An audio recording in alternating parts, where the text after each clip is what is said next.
Good morning students, जय श्री राधे। जीविका chemistry classes में आपका स्वागत है।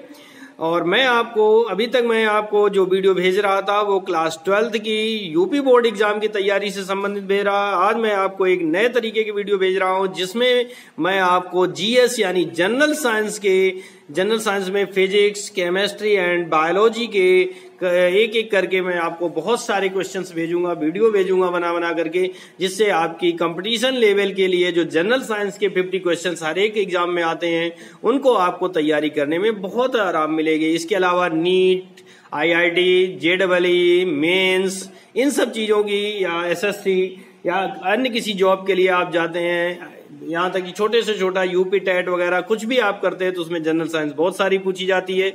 वो मैं आपको कंटिन्यू पढ़ाता रहूंगा, ठीक है ना। तो आप क्या करेंगे कि आपको वीडियो को देखना है और उसके बाद में आपको अपनी कॉपी पे नोट्स बनाने हैं। और अगर वीडियो पसंद आए तो उसको लाइक करें, शेयर करें तथा चैनल को सब्सक्राइब करें, ठीक है ना, जिससे कि आप और बेल आइकन को प्रेस करें जिससे आपकी सारे वीडियोस के नोटिफिकेशन आ गए। तो आइए देखते हैं, शुरू करते हैं। आज का पहला पॉइंट क्या है, चलिए देखते हैं। आपका फर्स्ट पॉइंट है, हीरा एक प्रकार का तत्व है। हीरा जो है एक प्रकार का क्या होता है, तत्व होता है, कोई यौगिक नहीं होता है। ये जनरल केमिस्ट्री पढ़ा रहा हूं, केमिस्ट्री यानी जीएस केमिस्ट्री क्लासेस है ना, केमिस्ट्री के क्वेश्चन हैं ये आपको।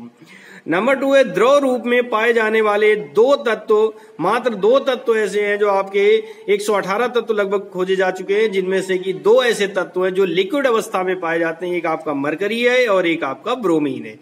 मरकरी आपकी धातु होती है और ब्रोमीन जो होती है वो हैलोजन तत्व होता है। नंबर 3 पर वर्तमान समय में लगभग 118 तत्वों की खोज हो चुकी है। यानी प्रेजेंट टाइम में लगभग कितने तत्व खोजे जा चुके हैं, तो उस आधार पर अगर आप देखेंगे तो 118 तत्व खोजे जा चुके हैं। परमाणु में उपस्थित आवेश रहित कण कौन सा है, न्यूट्रॉन होता है, जिस पर कोई आवेश रहित से मतलब है जिस पर कोई आवेश ना हो, तो वो आपका एकमात्र और मात्र न्यूट्रॉन ऐसा कण होता है जिस पर कोई आवेश नहीं होता। आगे देखिए, अगला पॉइंट है, पॉजिट्रॉन एक धनावेशित इलेक्ट्रॉन होता है। भैया मैंने आपको बताया था, मैं बता रहा हूं आपको कि परमाणु में के मुख्य 3 कण होते हैं जो स्थायी कण होते हैं, इलेक्ट्रॉन, प्रोटॉन और न्यूट्रॉन।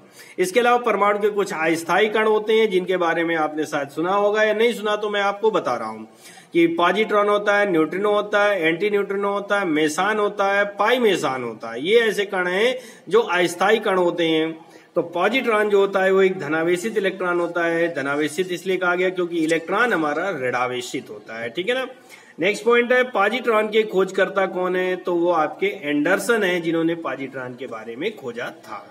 आई समझ में। नेक्स्ट पॉइंट आपका चलते हैं, पॉइंट नंबर 7, परमाणुवी नाभिक की खोज रदरफोर्ड ने की थी। परमाणुवी नाभिक के बारे में सर्वप्रथम किसने बताया था, वो थे मिस्टर रदरफोर्ड।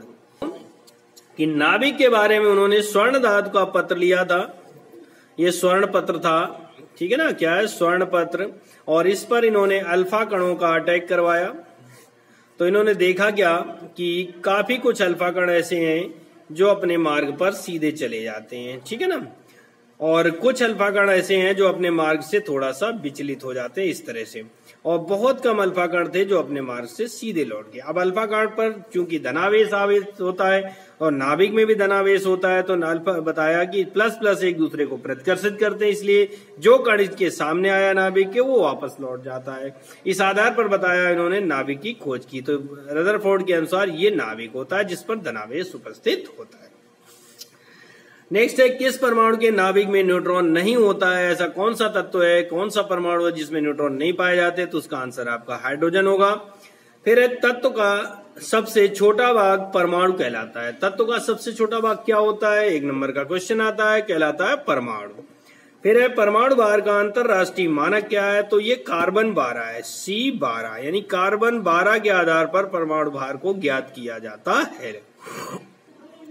इलेक्ट्रॉन के आवेश की खोज मिल्कन ने की थी, 1 नंबर का पॉइंट आता है, बहुत अच्छा पॉइंट है कि इलेक्ट्रॉन के आवेश की खोज किसने की थी, तो वो थे मिल्कन।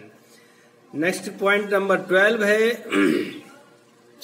कि वह कण जो न्यूक्लियनों को बांधे रखने का कार्य करता है, वह कण जो न्यूक्लियनों को बांधे रखने का कार्य करता है वो है हमारा मेसान। क्या है, मेसान। और 13 नंबर है, न्यूट्रिनो के खोजकर्ता पाउली है। न्यूट्रिनो की खोज किसने की थी, वो पाउली ने की थी।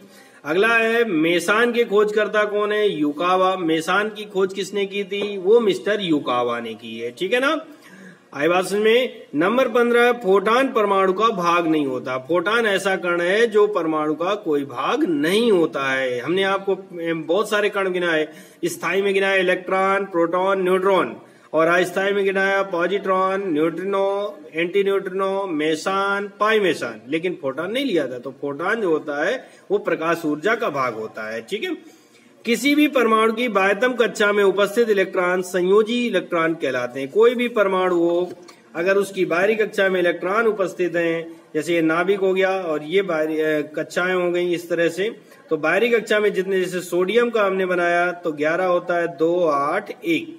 ठीक है, तो पहली कक्षा में 2 हो गए, दूसरी में 8 हो जाएंगे और तीसरी में 1। तो ये जो कक्षा है इसमें जितने इलेक्ट्रॉन होंगे वो संयोजी इलेक्ट्रॉन कहलाएंगे, और इस कोष को संयोजी कोष भी कहते हैं।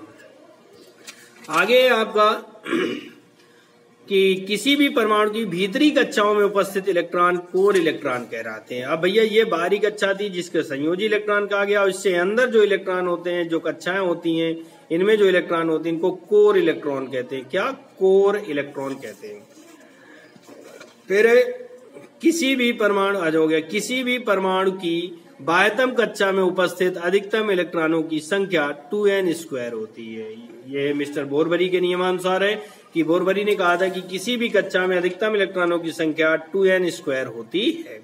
तो इसको अगर हम देखें तो 2 इंटू, अगर पहली कक्षा की बात करें तो 2 हो जाएगा, दूसरी कक्षा की बात करें 2 दूनी 4, 4 दूनी 8, और तीसरी कक्षा की बात करें तो 3 त्रिका 9 दूनी 18, और चौथी कक्षा की बात करें तो 4 चौको 16 दूनी 32 इलेक्ट्रॉन हो जाएंगे। ठीक है, इसके अलावा आपका आता है उत्प्रेरक के खोजकर्ता बर्जीलियस हैं। उत्प्रेरक की खोज किसने की थी? अगला पॉइंट है, तो मिस्टर बर्जीलियस ने उत्प्रेरक के बारे में बताया था। उत्प्रेरक क्या होता है सुन लीजिएगा, किसी भी रासायनिक अभिक्रिया में भाग लेने वाला वह पदार्थ जो अभिक्रिया के वेग को बढ़ा देता है या परिवर्तित कर देता है, उत्प्रेरक कहलाता है। परंतु स्वयं में कोई परिवर्तन नहीं करता, उत्प्रेरक होता है।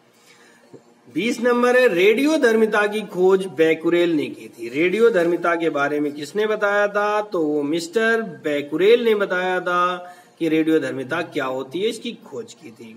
इलेक्ट्रॉन की तरंग प्रगति की व्याख्या डी ब्रोगली ने की थी। ठीक है ना, इससे पहले इलेक्ट्रॉन को कण के रूप में माना जाता था, लेकिन डी ब्रोगली की खोज के बाद यह सिद्ध हो गया कि इलेक्ट्रॉन कण तथा तरंग दोनों की भांति गुण रखता है। तो तरंग प्रगति की व्याख्या मिस्टर डी ब्रोगली ने। वैद्युत अपघटन का सिद्धांत फैराडे ने, यानी वैद्युत अपघटन होता क्या है, कैसे करते हैं, तो वो वैद्युत अपघटन के बारे में मिस्टर फैराडे ने सर्वप्रथम बताया था। फिर एक कृत्रिम रेडियोधर्मिता की खोज मैडम क्यूरी और एफ जूलियट ने की थी। भैया मेरे, रेडियो एक्टिवता क्या होती है? भैया देखो, रेडियो एक्टिवता जो होती है, रेडियो एक्टिवता में कोई भी पदार्थ होता है, रेडियो एक्टिव पदार्थ ले लेते हैं, इससे 3 प्रकार की किरणें निकलती हैं। अपने आप विकटित हुआ, ठीक है, ठीक, 3 प्रकार की किरणें निकलती हैं, अल्फा, बीटा एंड गामा, ये रेडियो एक्टिव। अब अगर ये तत्व अपने आप विकटित होता है तो इसे कहते हैं प्राकृतिक रेडियो एक्टिवता, और अगर वैज्ञानिकों द्वारा इसे तोड़ा मरोड़ा गया तो ये कहलाएगा कृत्रिम रेडियो एक्टिवता। तो इसकी खोज मैडम क्यूरी और एफ जूलियट ने की थी। साइक्लोट्रॉन की खोज लॉरेंस ने की थी। साइक्लोट्रॉन एक प्रकार का पदार्थ होता है जिसे लॉरेंस ने खोजा था। आवर्त सारणी की खोज मेंडलीफ ने की थी। तो 25 पॉइंट है, आवर्त सारणी की खोज मेंडलीफ ने की थी। क्या होती है आवर्त सारणी, क्या नहीं होती, किस प्रकार से तैयार? तो सर्वप्रथम आवर्त सारणी के बारे में मिस्टर मेंडलीफ ने बताया था। आई बात समझ में कि नहीं? आवर्त सारणी की खोज सर्वप्रथम मिस्टर मेंडलीफ ने की थी। क्लियर हुआ? इस तरह से आपके इस वीडियो, आज के इस वीडियो में 25 क्वेश्चंस पूरे होते हैं। ये बहुत बढ़िया क्वेश्चन है, अगर आप इनको तैयार करना चाहेंगे तो बहुत अच्छी तैयारी हो जाएगी। और मैं तो ये कहूंगा आप सभी तैयार करें वीडियो, ठीक है ना, वीडियो देखें, और वीडियो पसंद आए तो लाइक करें, शेयर करें, तथा अगर चैनल में आप नए हैं तो चैनल को सब्सक्राइब करें, बेल आइकन को प्रेस करें, जिससे आपके सारे वीडियोस के नोटिफिकेशन आपको। और जनरल साइंस जो आप कोचिंगों में पढ़ने के लिए पैसे देते हैं वो मैं आपको फ्री में पढ़ा दे रहा हूं। बहुत सारे क्वेश्चन, बस थोड़ी सी मेहनत है, आपको 5-10 मिनट देकर के पॉइंट को लिखना है, ठीक है ना। ओके, आ गया हो गया समझ में। आज के इस वीडियो के लिए थैंक यू, धन्यवाद, जय हिंद, जय श्री राम।